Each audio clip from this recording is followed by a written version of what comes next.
Simple ಅಡಿಗೆ channel ವೀಕ್ಷಕರಿಗೆ ನಮಸ್ಕಾರ. ನಾನಿವತ್ತು ಮಾಡ್ತಾಯಿದ್ದೀನಿ ಹೆಸರು ಕಾಳು ಸಬ್ಬಕ್ಕಿ ಸೊಪ್ಪು ಹಾಕಿ ಬಸ್ಸಾಂಬಾರು ಮುದ್ದೆ ಹೇಗೆ ಮಾಡೋದು ನೋಡ್ಕೊಬರೋಣ. ಅದಕ್ಕೂ ಮುಂಚೆ ನನ್ನ ಚಾನಲ್ ಸಬ್ಸ್ಕ್ರೈಬ್ ಮಾಡ್ಕೊಳ್ಳೋದನ್ನ ಮರಿಬೇಡಿ. ನೋಡಿ, ಒಂದು ಕುಕ್ಕರಲ್ಲಿ ನೀರು ಇಟ್ಕೊಂಡಿದ್ದೀನಿ. ಹೆಸರು ಕಾಳು 1 ಕಪ್ ಆಗೋಷ್ಟು ಹೆಸರು ಕಾಳನ್ನ ತೊಳೆದು ಹಾಕ್ಕೊತಾ ಇದ್ದೀನಿ ಕುಕ್ಕರ್ಗೆ. ಇವಾಗ ಕುಕ್ಕರ್ ರುಚಿಗೆ ತಕ್ಕಷ್ಟು ಉಪ್ಪು ಹಾಕಿ ಕುಕ್ಕರ್ ಮುಚ್ಚಿ 2 ವಿಷಲ್ ಹೊಡೆಸ್ಕೊಂಡಿದ್ದೀನಿ. ಇವಾಗ ಸಬ್ಬಕ್ಕಿ ಸೊಪ್ಪು ಚೆನ್ನಾಗಿ ತೊಳೆದು ಕಟ್ ಮಾಡಿ ಇಟ್ಕೊಂಡಿರುವಂತಹ ಸಬ್ಬಕ್ಕಿ ಸೊಪ್ಪು ಸೇರಿಸ್ಕೊಂಡು ಸಬ್ಬಕ್ಕಿ ಸೊಪ್ಪನ್ನು ಬೇಯಕ್ಕಿಟ್ಟಿದ್ದೀನಿ.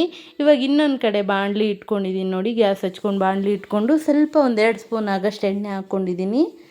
2 ಗೆಂಡೆ ಬೆಳ್ಳುಳ್ಳಿ, 2 ಈರುಳ್ಳಿ ಹಾಕ್ಕೊಂಡಿದ್ದೀನಿ. 2 ಗೆಂಡೆ ಬೆಳ್ಳುಳ್ಳಿ, 2 ಈರುಳ್ಳಿ, 4 ಸ್ಪೂನ್ ಕಾಳುಮೆಣಸು, 2 ಸ್ಪೂನ್ ಜೀರಿಗೆ, 2 ಟೊಮೊಟೊ ಕಟ್ ಮಾಡಿ ಇಟ್ಕೊಂಡಿರೋಂತಹ ಟೊಮೊಟೊ ಹಾಕ್ಕೊಂಡು ಚೆನ್ನಾಗಿ ಫ್ರೈ ಮಾಡ್ಕೊತಾ ಇದ್ದೀನಿ. ನೋಡಿ, ಫ್ರೈ ಆಗ್ತಾಯಿದೆ. ಇವಾಗ ಸ್ವಲ್ಪ ಹುಣಸೆಹಣ್ಣು ಹಾಕ್ಕೊಂಡಿದ್ದೀನಿ. ಈ ಚೆನ್ನಾಗಿ ಟೊಮೊಟೊ ಎಲ್ಲ ಚೆನ್ನಾಗಿ ಬಾಡಬೇಕು. ನೋಡಿ, ಟೊಮೊಟೊ ಎಲ್ಲ ಚೆನ್ನಾಗಿ ಬಾಡಾಗಿದ ನಂತರ ಇವಾಗ ಸ್ವಲ್ಪ ತೆಂಗಿನಕಾಯಿ ತುರಿ ಹಾಕ್ಕೊಂಡು ಗ್ಯಾಸ್ ಆಫ್ ಮಾಡ್ಕೊತಾ ಇದ್ದೀನಿ. ಇದನ್ನು ಆರೋದಕ್ಕೆ ಬಿಡಬೇಕು. ಸ್ವಲ್ಪ ಕೊತ್ತಂಬರಿ ಸೊಪ್ಪು ಹಾಕ್ಕೊಂಡು ಇವಾಗ ಆಗಿದ್ದಾದಮೇಲೆ ರುಬ್ಬಕ್ಕೆ ಮಿಕ್ಸಿ ಜಾರ್ಗೆ ಹಾಕ್ಕೊಬೇಕು. ನೋಡಿ, ಸಬ್ಬಕ್ಕಿ ಸೊಪ್ಪು ಹೆಸ್ರು ಕಾಳು ಬೆಂದಿರುವಂತಹ ಸಬ್ಬಕ್ಕಿ ಸೊಪ್ಪು ಮತ್ತು ಹೆಸ್ರು ಕಾಳನ್ನ ಸ್ವಲ್ಪ ರುಬ್ಬೋದಕ್ಕೆ ಹಾಕ್ಕೊತಾ ಇದ್ದೀನಿ.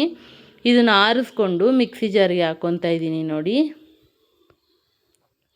ಮಿಕ್ಸಿ ಜಾರ್ಗೆ ಹಾಕ್ಕೊಂಡು ಇದು ಸ್ವಲ್ಪ ನುಣ್ಣಗೆ ರುಬ್ಕೊಬೇಕು. 4 ಸ್ಪೂನ್ ಆಗೋಷ್ಟು ಸಾಂಬಾರು ಪೌಡರ್ ಹಾಕ್ಕೊಂಡು ಸ್ವಲ್ಪ ನೀರು ಸೇರಿಸ್ಕೊಂಡು ರುಬ್ಕೊಂಡು ಬಂದಿದ್ದೀನಿ. ಇವಾಗ ಗ್ಯಾಸ್ ಹಚ್ಕೊಂಡಿದ್ದೀನಿ. ನೋಡಿ, ಗ್ಯಾಸ್ ಹಚ್ಕೊಂಡು ಸ್ವಲ್ಪ ಎಣ್ಣೆ ಹಾಕ್ಕೊಂಡು ಸಾಸಿವೆ ಹಾಕ್ಕೊತಾ ಇದ್ದೀನಿ, ಜೀರಿಗೆ ಹಾಕ್ಕೊತಾ ಇದ್ದೀನಿ ಒಗ್ಗರಣೆಗೆ. ಇವಾಗ ಜಜ್ಜಿಟ್ಕೊಂಡಿರುವಂತಹ 1 ಗೆಂಡೆ ಬೆಳ್ಳುಳ್ಳಿ, 2 ಒಣಗಿದ ಮೆಣಸಿನ್ಕಾಯಿ, ಸ್ವಲ್ಪ ಕರಿಬೇವಿನ ಸೊಪ್ಪು ಮತ್ತು ಒಂದು ಸ್ವಲ್ಪ ಈರುಳ್ಳಿ ಹಾಕ್ಕೊಂಡು ಒಗ್ಗರಣೆಯನ್ನು ಫ್ರೈ ಮಾಡ್ಕೊತಾ ಇದ್ದೀನಿ. ನೋಡಿ, ಇವಾಗ ರುಬ್ಬಿರುವಂತಹ ಮಸಾಲೆನ ಸೇರಿಸ್ಕೊಂಡಿದ್ದೀನಿ. ನೀರು ರುಬ್ಬಿರೋ ಮಸಾಲೆ ಜಾರ್ ತೊಳೆದು ಸೇರಿಸ್ಕೊಂಡ್ರೆ ಸಾಕು. ಯಾಕೆಂದರೆ ಕಾಳು ಬಸ್ತಿರೋ ನೀರು ಇರುತ್ತಲ್ವ, ಅದನ್ನು ಸೇರಿಸ್ಕೊಬೇಕಾಗುತ್ತೆ. ನೋಡಿ, ಮಸಾಲೆ ಚೆನ್ನಾಗಿ ಮಳ್ಳದ್ಮೇಲೆ ಕಾಳು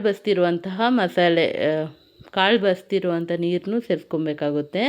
ಇವಾಗ ರುಚಿಗೆ ತಕ್ಕಷ್ಟು ಉಪ್ಪು, ಸ್ವಲ್ಪ ಉಪ್ಪು ನೋಡಿ ಹಾಕ್ಕೊಬೇಕು. ಫಸ್ಟೇ ಕಾಳು ಬೇಯೋಕ್ಕೆಲ್ಲ ಹಾಕಿರ್ತೀವಲ್ವ, ಹಂಗಾಗಿ. ಇವಾಗ ನೋಡಿ, ಗ್ಯಾಸ್ ಹಚ್ಕೊಂಡು ಬಾಣಲೆ ಇಟ್ಕೊಂಡಿದ್ದೀನಿ. ಸ್ವಲ್ಪ ಎಣ್ಣೆ ಹಾಕ್ಕೊಂಡು 1 ಈರುಳ್ಳಿ ಕಟ್ ಮಾಡಿ ಇಟ್ಕೊಂಡಿರುವ ಈರುಳ್ಳಿ ಹಾಕ್ಕೊಂಡಿದ್ದೀನಿ. 2 ಮೆಣಸಿನ್ಕಾಯಿ, ಹಸಿಮೆಣ್ಸಿಕಾಯಿ ಮತ್ತು ಒಣಗಿದ ಮೆಣಸಿನ್ಕಾಯಿ ಕಟ್ ಮಾಡಿ ಇಟ್ಕೊಂಡಿದ್ದೀನಿ. ನಿಮ್ಮ ಖಾರಕ್ಕೆ ಎಷ್ಟು ಬೇಕೋ ಅಷ್ಟು ಹಾಕ್ಕೊಳ್ಳಿ. ನಾನು ಸ್ವಲ್ಪ ಜಾಸ್ತಿನೇ ಹಾಕ್ಕೊಂಡಿದ್ದೀನಿ. ಇವಾಗ ಬಸ್ತಿಟ್ಕೊಂಡಿರುವಂತಹ ಸೊಪ್ಪು ಸೇರಿಸ್ಕೊಂಡು ನೋಡಿ ಒಗ್ಗರಣೆಯಲ್ಲಿ ಮಿಕ್ಸ್ ಮಾಡ್ಕೊತಾ ಇದ್ದೀನಿ. ನೋಡಿ, ಸೊಪ್ಪು ಮತ್ತು ಹೆಸ್ರು ಕಾಳು ಒಗ್ಗರಣೆ ಹಾಕ್ಕೊಂಡಿದ್ದೀನಿ. ಮೇಲ್ಗಡೆ ಸ್ವಲ್ಪ ಕಾಯಿ ತುರಿ ಹಾಕಿದ್ರೆ ಸಬ್ಬಕ್ಕಿ ಸೊಪ್ಪು ಹೆಸ್ರು ಕಾಳಿನ ಪಲ್ಯ ರೆಡಿಯಾಗುತ್ತೆ. ತುಂಬ ಚೆನ್ನಾಗಿರುತ್ತೆ ಫ್ರೆಂಡ್ಸ್.